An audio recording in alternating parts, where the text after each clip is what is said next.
Welcome to the Manders Mindset podcast. Here you'll find both monologue and interviews of entrepreneurs, coaches, healers, and a variety of other people, where your host Amanda Russo will discuss her own mindset and perspective and her guest mindset and perspective on the world around us. Manders and her guests will help explain to you how shifting your mindset will shift your life.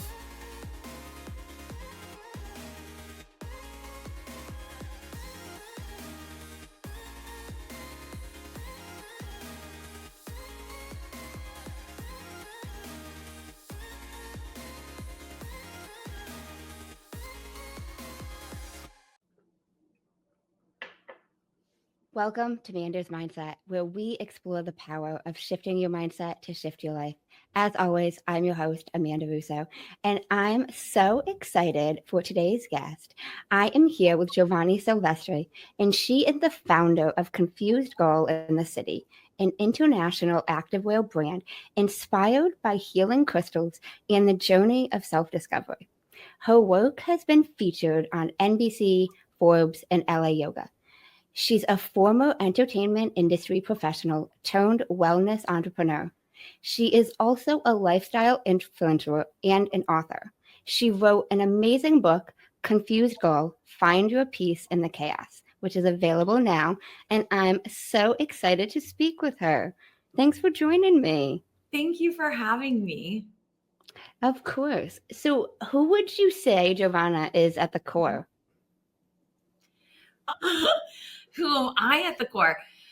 I would say that I'm a very curious person, a creative person, a curious person, someone that really likes to explore life, observe life, and enjoy life. Oh my God, did it just do a little thumbs down? Yeah. Yeah. Why? But like if I do certain hand movements, it does something. Usually it gives me a thumbs up or balloons or something. I don't like this thumbs down situation. I've never seen that before. Thumbs down, you're curious. Thanks a lot. Oh my God, StreamYard.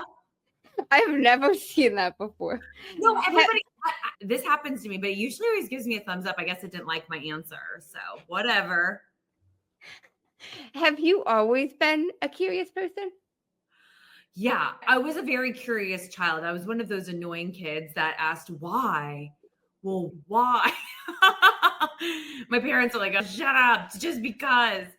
Yeah, I always was curious about things. I'd always ponder things. And then when I was 10 years old, I started writing poetry. I entered poetry contests. It's really interesting when you kind of go back to childhood before you became a full-fledged adult and you've been brainwashed by society and all the things.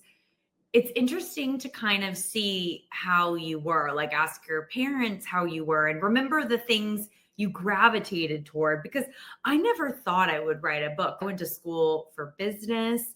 I didn't go to school for writing. I didn't consider myself a writer, but I wrote poetry when I was 10 years old and won contests for it. So it's just interesting how, as we are as a child, shows us a lot about how we might become as adults before we're maybe pushed in another direction. Now, childhood, your family dynamic, can you tell us a little bit about that? Any siblings? Yeah, so my father is actually from the south of Italy. He's from a town close to Napoli. And my mother is Irish American.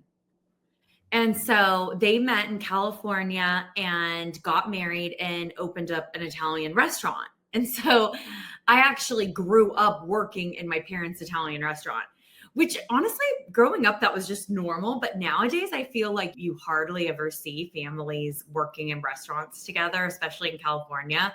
Everything's kind of owned by a group or an organization. I mean, I would say my family was the best when we were working together.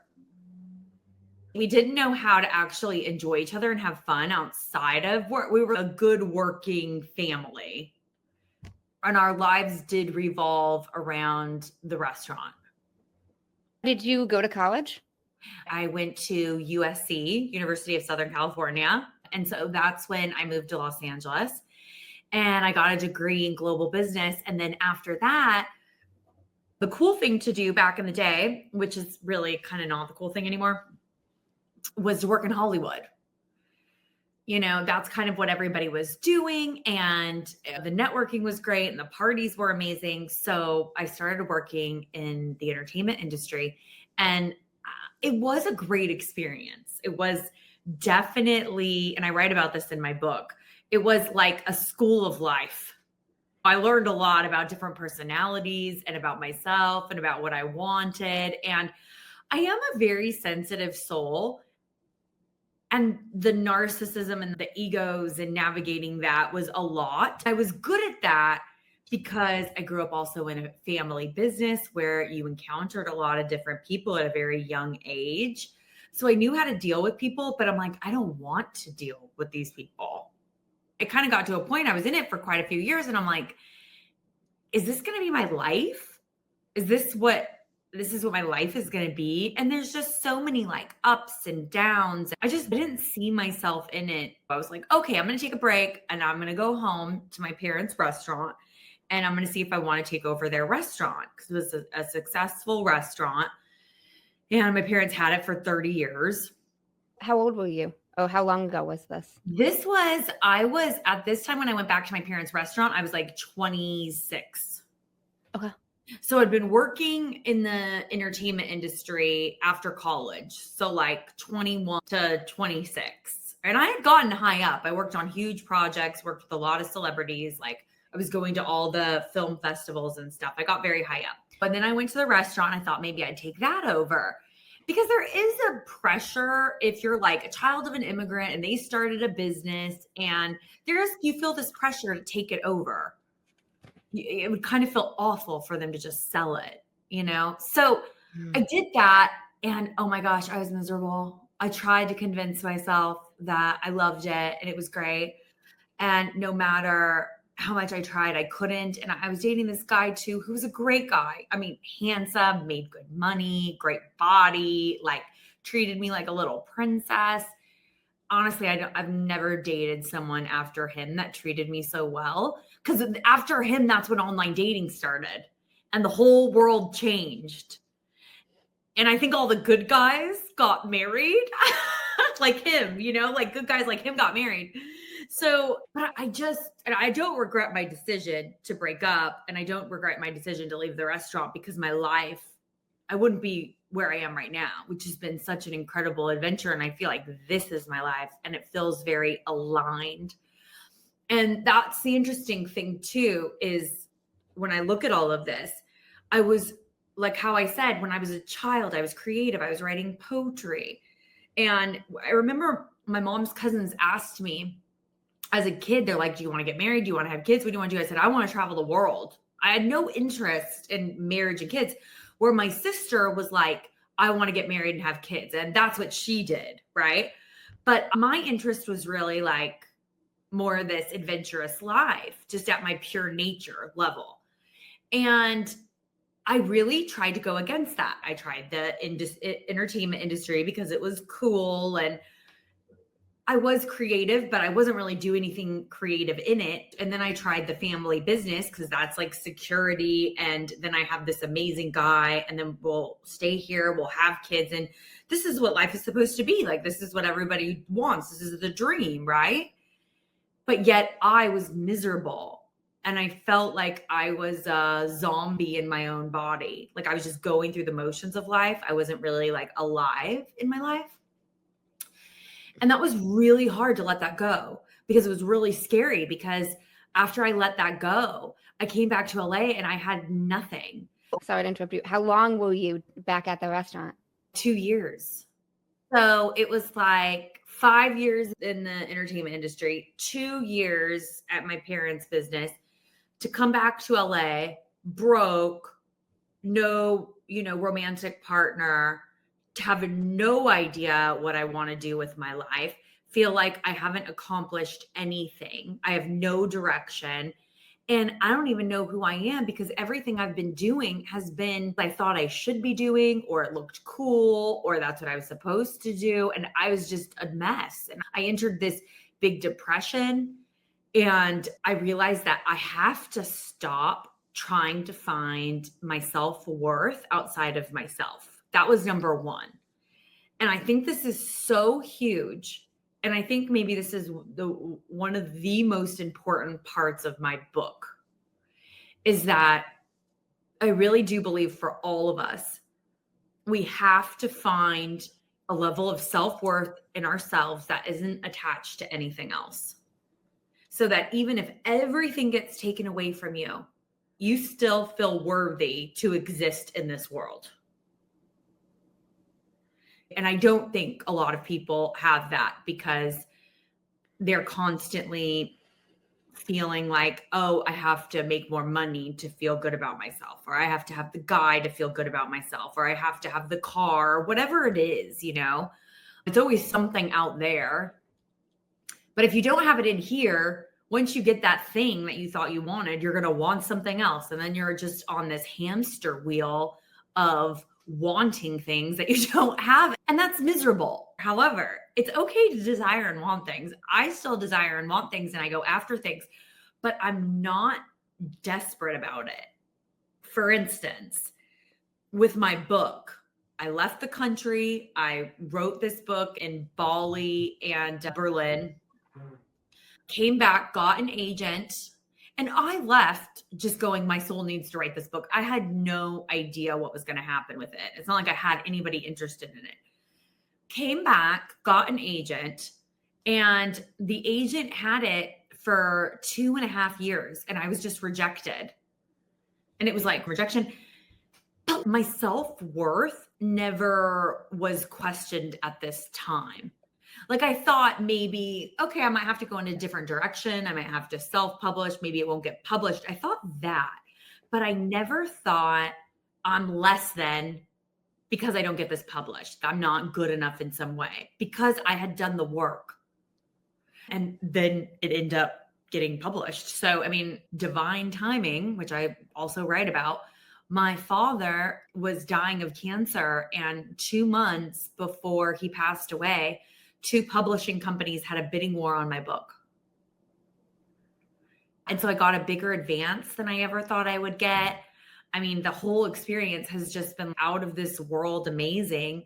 And I thought, oh, I'm going to have to self-publish. Like nobody wants to publish me. And so when you desire something, but not be controlled by it and just let it go and let it do what it's going to do. That makes so much sense. Now, you mentioned you did the inner work. What inner work did you do? Can you elaborate on that? Oh my God, years of it. Get the book, ladies, get the book. No. So, okay, the inner work. Well, first it started with acknowledging that I was confused, and I stopped being ashamed about being confused because I felt like I didn't have anything anymore. So I didn't care so much about what people thought of me anymore because I was like, okay, fine, I'm a loser. I don't have all the things that I thought I should have. Okay, fine. So I kind of let that go, like caring so much about what people thought. So I let that go. And then I go, well, I'm confused, and what's wrong with being confused? I mean, aren't we all confused to a certain degree? Nobody is born with a roadmap on how to do their life. It's like, oh, Amanda, make friends with these people, avoid these people. Definitely don't date that guy. You definitely want to date this. I mean, no one tells you these things. It's such a crazy, our lives are all we're just these little warriors on these journeys, and our life is one great experiment. And instead of being scared of it, it's like, just embrace that's what it is and be like a little investigator and start being interested in investigating your own life. So I understood that. I was like, okay, I'm going to accept this confusion. I'm not going to be ashamed of it anymore. And I started kind of realizing certain things I did have shame around and guilt around. And I started doing things to let that go. And like one thing I did was walk on the beach, and I would imagine I had a backpack on full of things I was ashamed about. We carry, especially as women, we carry a lot of shame. Men do too, though. It's different. We carry a lot of shame around our sexuality, around even like our periods. You know, it's like, ooh, hide the tampons. You know, it can be even like generational shame. It could be even with your family, and like, you know, you're wearing a nice dress and maybe some man's like staring at you and you, oh, I shouldn't have worn this. You know, I think we've all felt. Yeah, no, even like the tampon shame. I remember when I was first getting my period, and it's like, oh, you put it in a little makeup bag when you walk into the bathroom, like at school, so somebody doesn't see it that a female has her period. Like, Right? It's like, it's, we all you know now.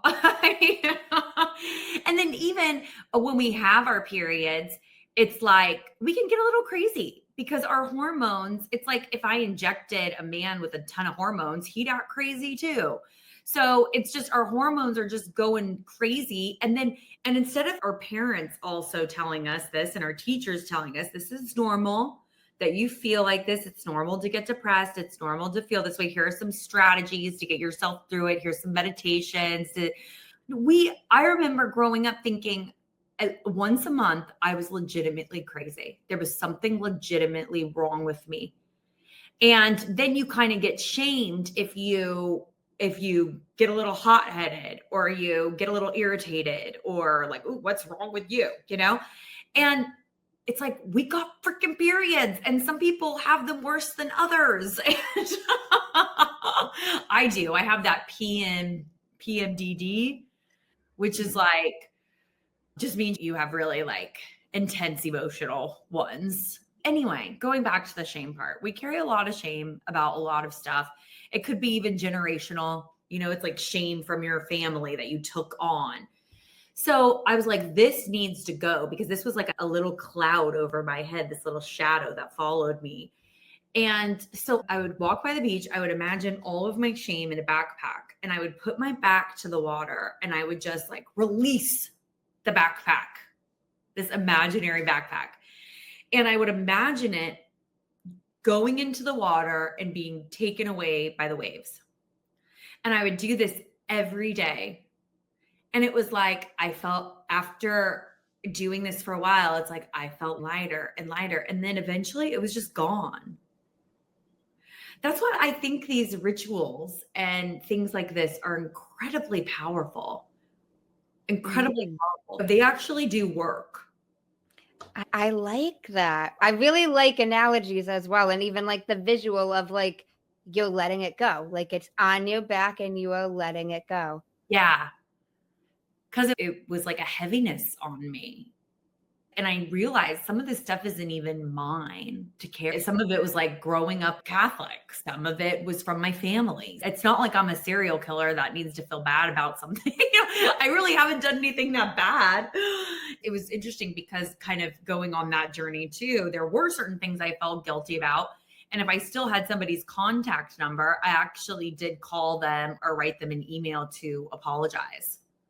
And some people got back to me. Some people didn't, which is fine. That's normal, you know, but I was doing it as kind of this release to be good with myself. I wanted to be good with myself.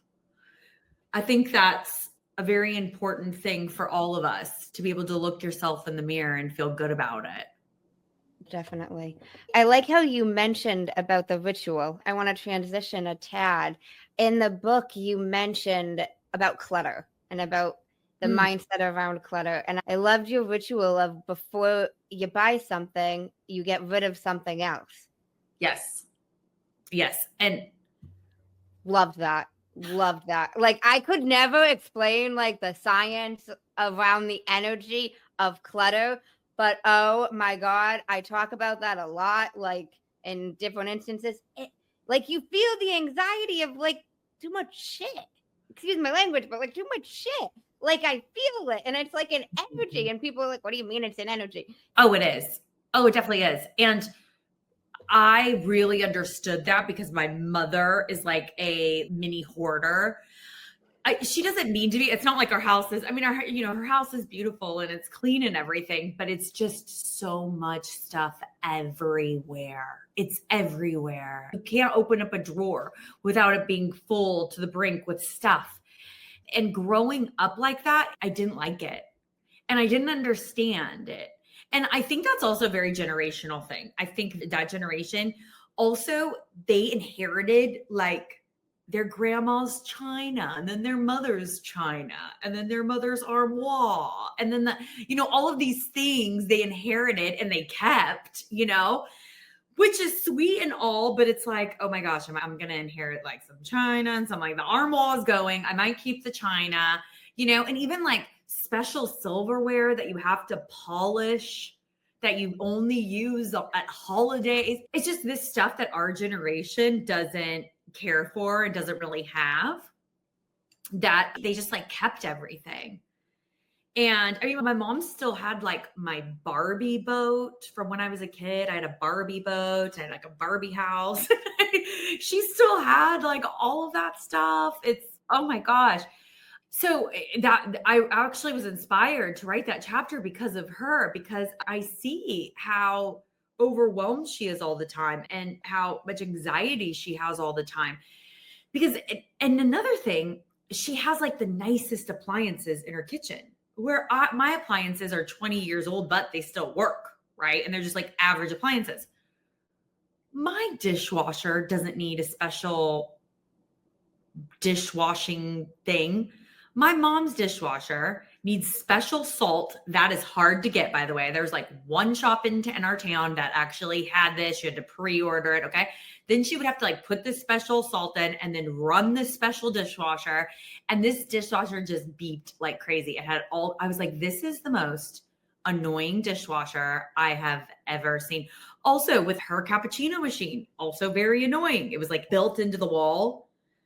And it just always needed something. And it would tell you, I need to be defiltered. I need this. And she couldn't just pour like tap water in it. She had to get like filtered good water. In my cappuccino machine, I just get my tap water and pour it in there. No big deal.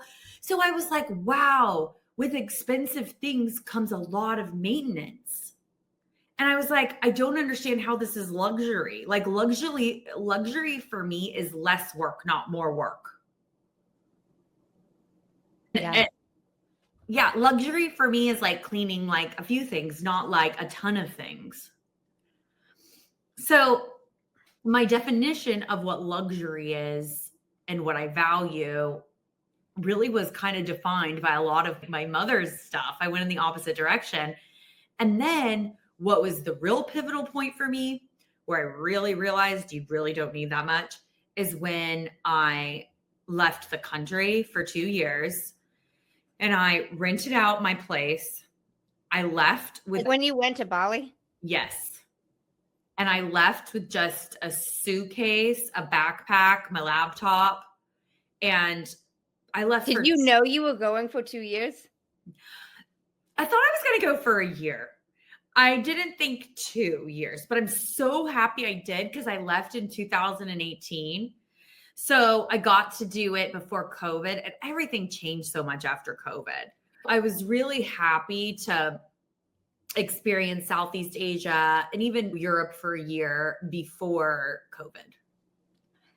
Bali for a year, and then Berlin for a year. And I just really realized, wow, I'm living such a good life out of one suitcase. And you need more moisturizer, you go to the store, you buy more moisturizer. You need more shampoo, you go buy shampoo. You kind of just need like the basic things. And then when I came home, I was almost kind of disgusted about how much everybody had to have, because we don't even realize it, and we think we have to have this and this. It actually, life is a lot more freeing. Life was really freeing out of a suitcase. So did you become more minimalistic opposed to your travels? Yeah, definitely. I already was, but I definitely became more minimalistic. And that's when I came up with the ritual because I just have one suitcase and it's really annoying to travel with too much stuff. So when I did buy something, I would give away something else. And that became my little ritual.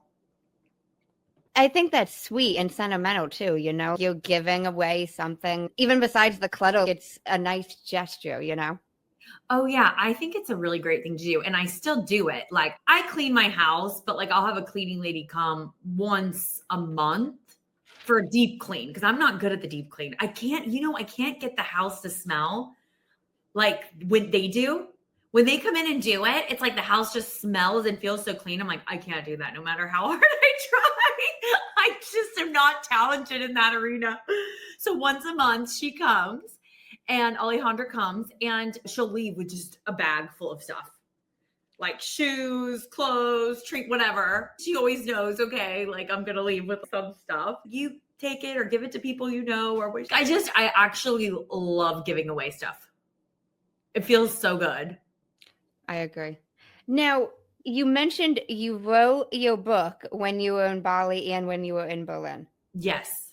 You didn't do any writing elsewhere? Well, okay. I mean, that was the core of the book, right? Okay. But then when I came back and I did my book proposal, I ended up changing the name of it because the name was, at first I was going to name it 7 Things Every Confused Girl Should Do. And then me and my agent, we were pondering, and then it was just like, it's a little clunky. And then I came up with Confused Girl, Find Your Peace in the Chaos, which I like better because I want to keep Confused Girl. I actually would love to make Confused Girl a series. I think she deserves a series. So it's great how that turned out. But it's like everything just kind of naturally evolved. And then when the publishers got the book, there was a lot of rewriting I had to do. And I ended up adding 2 chapters. I added the chapter about minimalism, the one that you mentioned, that was inspired by my mom, because she's not a minimalist. And then I make fun of her in it too. And I read it to her. And she's such a good laugh. My mom has that Irish humor, she's like, oh my God, that's so funny. She thought it was so funny that I wrote about her. And then Chapter 9, Decoding Romantic Relationships. I wasn't going to bring in relationship stuff, but it's such a huge part of my life, like dating and figuring out that. And I think it's such a huge part of so many women's lives, especially because so many women now are single. I need to share some tips on this because I am a master dater. Like I have dated all over the world. People are like, oh, it's so bad in LA. I'm like, honey, it's bad everywhere. Okay. Like this is not just an LA problem. I have been around the world and back and it's a man problem. I know that's so bad. Well, the men will say it's a woman problem. So we're all talking trash about each other at this point. But you weren't going to include the minimalist or the relationship one. Really? Yeah, it wasn't originally in the manuscript. No. Wow. I think it's really fitting and really good that you did because I think the confusion even ties into the minimalism. Even like your mom maybe not knowing, is it time to part with this? My mom struggles with the same. Like even this is from so-and-so. Mom, you were not even close to them. Just because I gave it to you, we're going to keep it forever. And I'm like the energy of like, you don't like her, but here's this chest that we're going to stick in the basement and I'm going to try to throw out in 30 years. No, I know. It's very much like that. It's like they attach their sentimental value to material things like hardcore.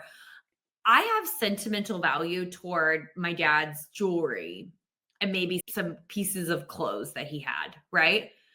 So those to me are precious. And I would be so sick if they were stolen or lost or something like that. But other than that, I don't like tie too much sentimental value to furniture and stuff like that. I don't care about that. But like our mom's generation, they did. Oh yeah. I think even though I didn't relate per se to the confusion part of the stuff, I was like, my mom would so understand this. Like, she's confused. Like, do we keep this? Do we not keep this? So it's still a form of confusion, even if it's not your personal confusion. Like, women struggle with that. Do I get rid of this? I'm going to need this. Exactly. And then it's also having too much stuff does give you anxiety. It really does. And even digitally, I feel really good when I like clean up my desktop, because sometimes, like, I don't know how it happens, in a couple months, my desktop all of a sudden will be filled up. And I'm like, wait. And then I make little files and then I'll just stick it in the files. I'm like, oh, that feels better. What I did actually, as I was writing this chapter, I never had done this before. On my iPhone, you have all your apps. So you have like 20 pages of apps. And I'm like, there's actually within the iPhone, there's like, your travel section and your finance section and your entertainment section. So I was like, let me start putting these apps in there. So it's, very clean versus, 20 pages of apps you're going through. And then also deleting the apps you don't use, like the transportation system in Germany. I'm not in Germany anymore, so I can just delete that. True.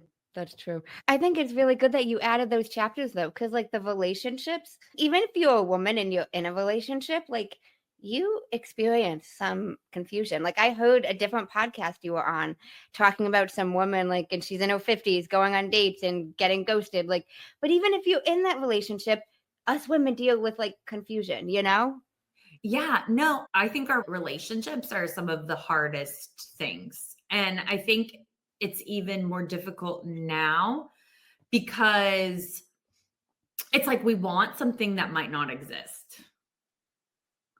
And because the world is also so instant gratification, and because we actually can make our own money and we can decorate the house the way we want to, and we can make our lives really conducive to us, then you kind of go, oh, he annoyed me. I don't want him around him. I don't want him in my house. Or he does this thing I don't like. And I mean, the guys do it to us too. It's both ways. We're both, and then we want them to be more emotionally available and they can't do it. And then, they want us to not pick on them and we can't do that. They don't want us to be demanding.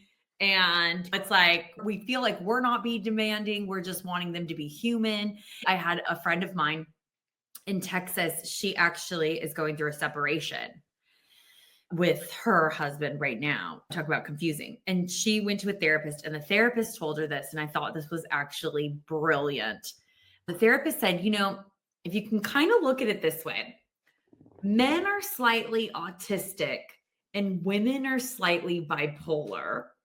And I'm like, that makes perfect. I don't know how well that works with each other, but it's like I think women expect men to kind of be more like us and men expect us to be more like them. And therein lies the issue because we're very different creatures. I've dated lots of men. There is big differences. And if you go on any social media platform and you see what these women are saying about the men, it's all the same thing. And what men are saying about women, all the same thing. We are we're just built so differently. We are. What do you think about that? I think that makes sense in terms of like the autistic and the bipolar, like, because we're different types of beings. We are, like, I think different women could have like different levels of like the bipolarness, you know what I mean? Oh, versus like, and then like different men on that. But I get what that means. I do. Yeah. I thought it was interesting. It's interesting that a therapist said that too. Yeah, I thought it was, but I thought it hit the nail on the head in a lot of ways because if people that do have like autism, right, they struggle with emotions. Yep. Men are autistic. Okay. The therapist said that. And she said slightly. But it's like men are more detached from their emotions. Not all men, but a lot of them. And women we're so emotional. Like we're very much in tune with our bodies, with our emotions. Actually, I write in my book about how they say women are better spies than men because of our innate intuition. Like we could just see things in social situations. We just like sense things that will maybe go over a man's head. So women, because we're not as physically strong as they are, we've had to protect ourselves. How do you protect yourself when you're not as physically strong as a man? You intuitively go, oh, oh, dangerous situation, get out, run. So we're very much in tune to that kind of stuff. Yeah. No, that's really true. And even I think that ties in, to like the mother's instinct. Like, granted, not all mothers have that, but a lot of times, like, I'm not a mother, but I've heard all these different women, my friends, my cousins, like they have a different instincts when it comes to the kid. And that's a big complaint. That's a big complaint for a lot of women is my husband isn't really involved or he's a little jealous because now my attention's on the kid and he's not bonding with the kid. And I had a very different experience because my dad was like an Italian mom and dad combined. So he was very much like always like there and interacting and stuff. But that is a thing with a lot of men. So we're just different. That's all. And I think there's a period right now as we're going through this kind of separation where a lot of us don't want to deal with each other. But I think it's part of the evolution. I think that the women are going to evolve, the men are going to evolve, and then we can like couple again in a better way and meet each other's needs better and understand each other better. Because at the end of the day, like I'm attracted to men. I wish I was attracted to women, but I'm attracted to Why do you wish you were attracted to women? I feel like it'd be easier, but actually I had my lesbian friend said, you think it would be easier, but it's not. It's all the same stuff. So I was like, oh, that's interesting. Oh my gosh. I want to transition a tad. I'm curious because you mentioned you didn't think you'd ever write the book. So what made you shift and you're like, okay, I'm going to write a book? Well, I had gone through all these things. I had gone through like a depression and I was able to get myself out of it. And I was learning so much and growing so much. And then I started to go, okay, what do I want to do with my life? And I didn't know. So I was working part-time jobs and I started a video blog. I started to do one new thing every week to figure out what I liked, what I didn't like. I was trying to figure out who I was. And I started to get to know myself and like one thing led to the other. That's the interesting thing when you put yourself out there and you do have a desire to get to know yourself and figure out what your purpose here is on earth. Like, what am I doing here? What would I enjoy doing here? The world opens up to you and it shows you, it kind of leaves you these like little breadcrumbs to follow. And I'm like, well, trying to control everything and doing things the way I thought I should be doing didn't work out for me. It left me very depressed. So now let me try to do this woo, follow the universe stuff,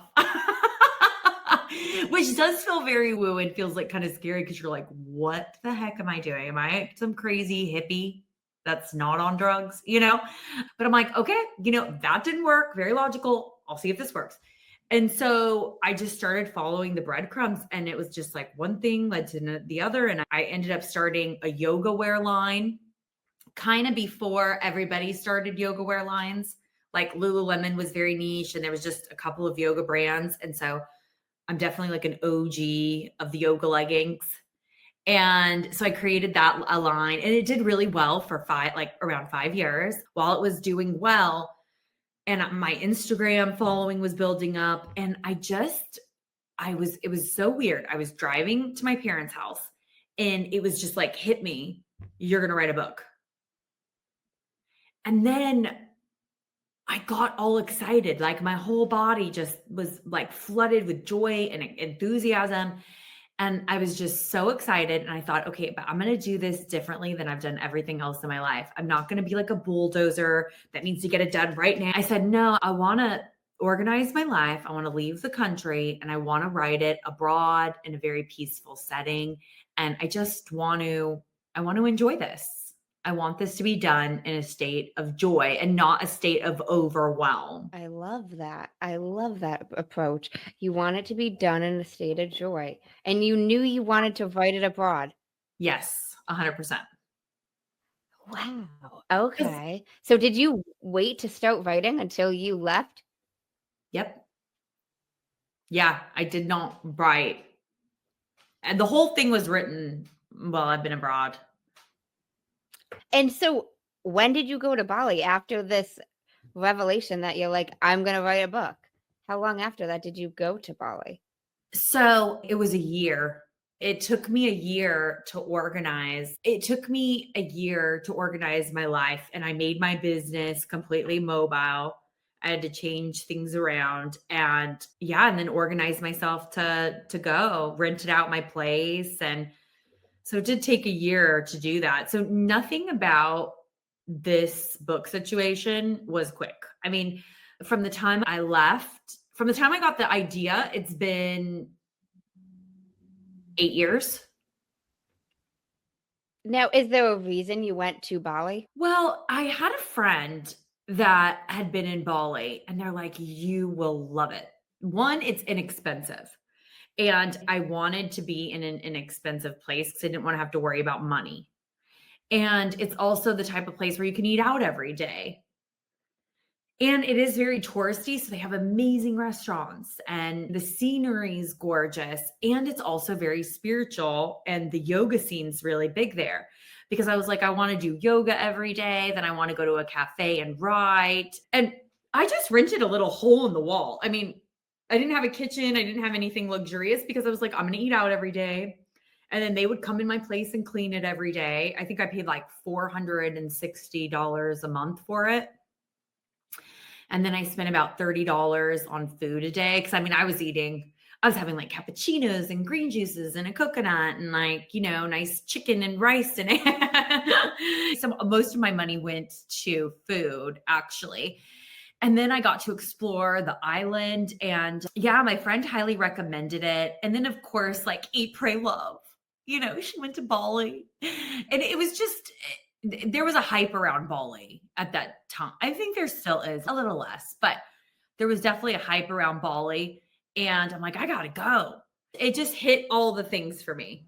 Like I went to Thailand for 2 months, and I did like Thailand, but there's not as big of a yoga scene there. I love Balinese people. They're just, oh my gosh, their eyes like have light.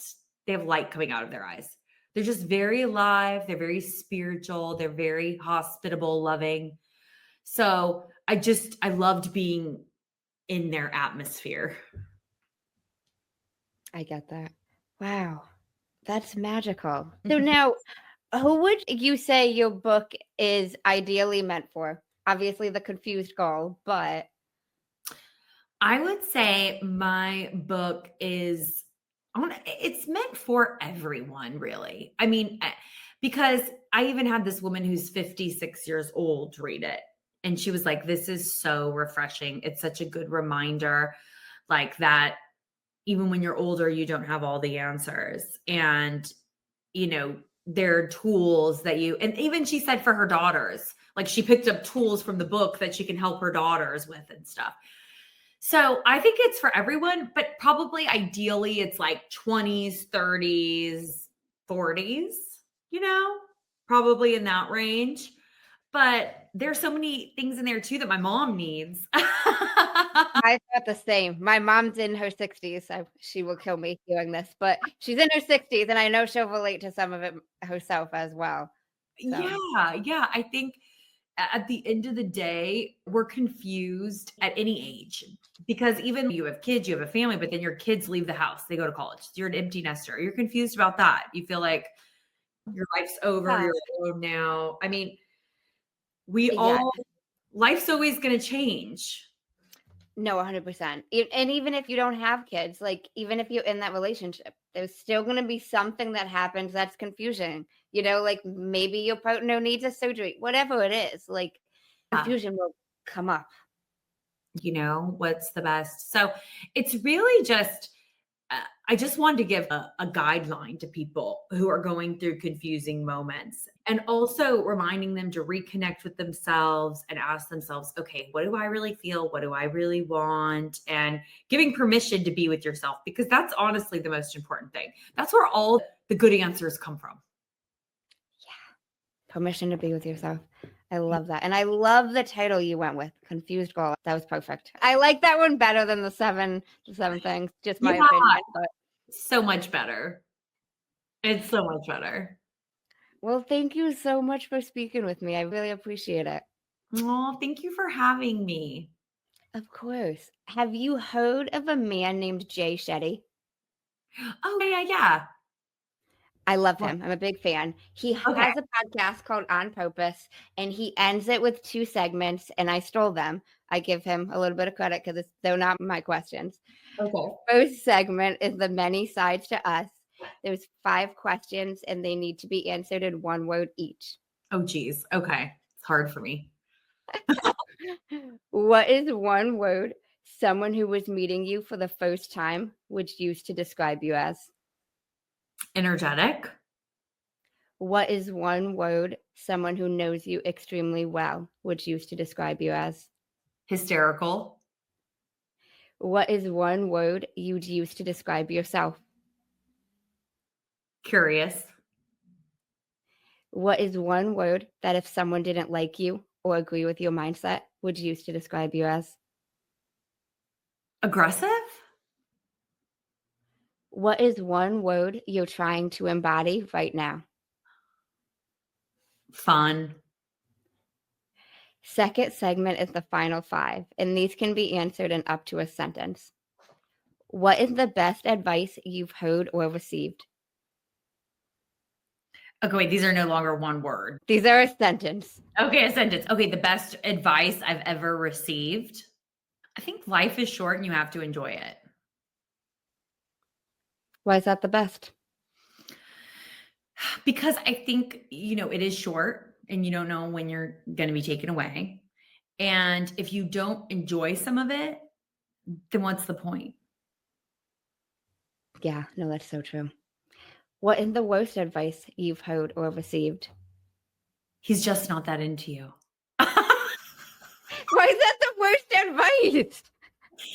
I hate when people say that because it's like they're just trying to quote the movie. And I just find in a lot of situations, I will never say that to a girlfriend because the world is so weird right now.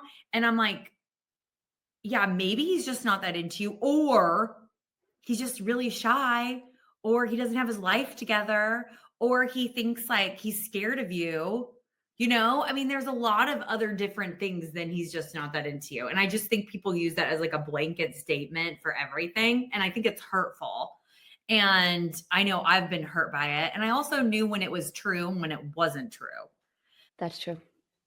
What is something that you used to value that you no longer value? Designer clothes. If you could describe what you would want your legacy to be as if someone was reading it, what would you want it to say? Confused girl. That's it? Yeah, I'm good with it. I'm at peace with that.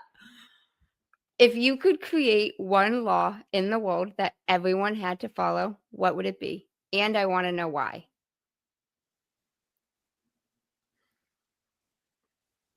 One law. This is going to sound harsh, but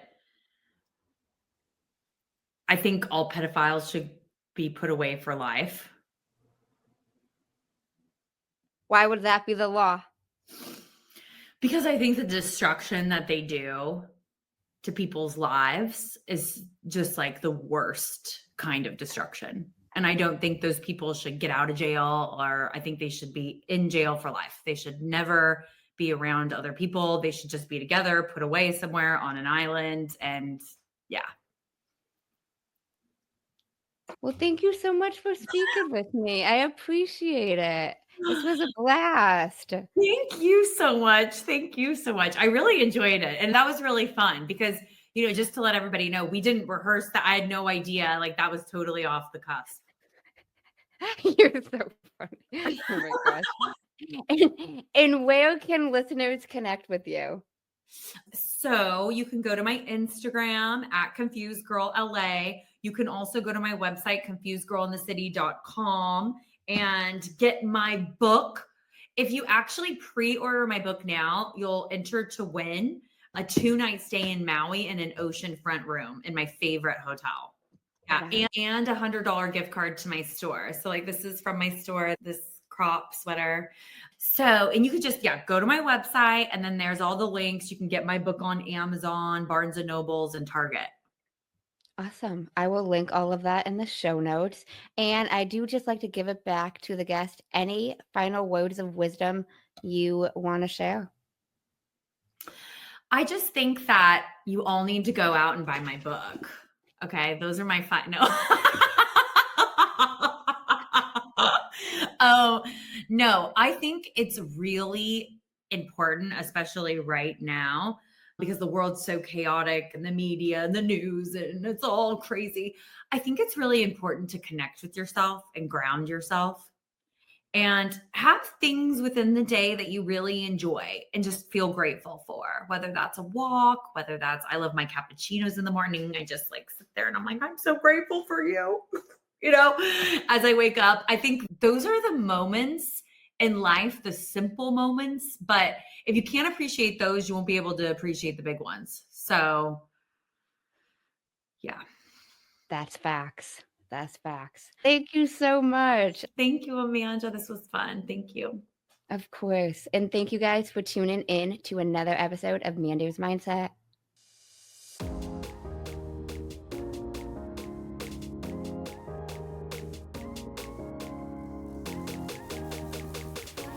In case no one told you today, I'm proud of you. I'm rooting for you. And you got this.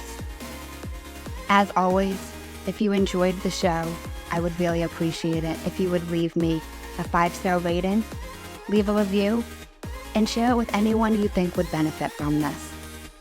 And don't forget, you are only one mindset shift away from shifting your life. Thanks, guys. Until next time.